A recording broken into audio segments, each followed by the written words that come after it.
Greetings, my name is Joe. Today I will be talking to you about my dispositions as they relate to teaching in a classroom. First, let me just say that this is the last thing I ever thought I would be doing. I always said that I'd never be a teacher, yet here I am, getting my teaching credentials. Don't get me wrong, it wasn't because I don't like kids or don't think I have what it takes. I just thought that I was destined for something different. That said, let me tell you a bit about what I bring to the classroom with me. I love teaching.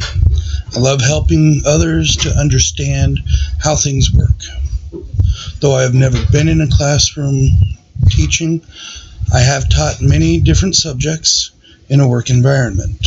I have taught many people about computers and their inner workings, both on a hardware and software basis. I have experienced programming, designing, and redesigning websites. This is one of my passions.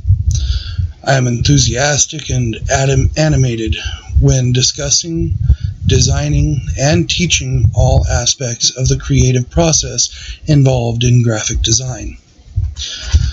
Sometimes I get carried away, get ahead of myself or my pupil, and we wind up having to retrace our steps to get back to the point. I don't always fully think out what I'm going to say or do, so I find myself stuck with where to go next. Along with my passion, sometimes comes an impatience when teaching a newcomer. However, I believe that with planning and working to keep a certain pace in the classroom, I can overcome this flaw. One of the goals that I have set for myself is to come out of this course the best version of me that I can be. In the classroom, this translates to behaving appropriate for the setting. Physical appearance is the beginning. I personally like to dress in business professional or business casual attire, but this is not always necessary. I also think that there are times that jeans and a t-shirt are appropriate. More important than outward appearance, however, is the way an educator conducts themselves.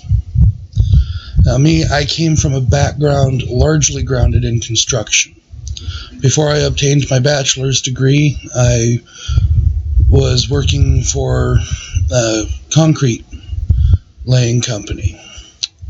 Now, anyone that's ever interacted with a construction worker knows that they are generally a very crass and loud group of individuals.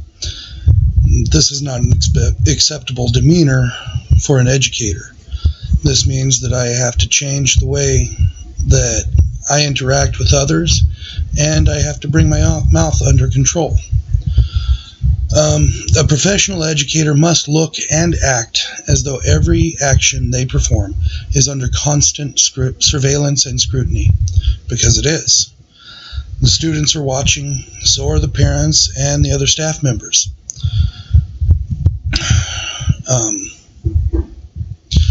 A professional educator must hold themselves to a higher standard, a standard that puts the education and safe development of the student first and foremost in their minds, even before socializing with friends or family. A teacher is sometimes the only person in a youth's life that they feel they can turn to, and a professional educator must be willing to step up to the plate and answer that call should it arise. I've heard many stories of a student turning to an educator for help when they felt no one else cared, and that educator answering that call saved that student life or brought them back from the brink of suicide. An educator must be willing to be that student's last line of defense if it is ever necessary. Thank you for your time.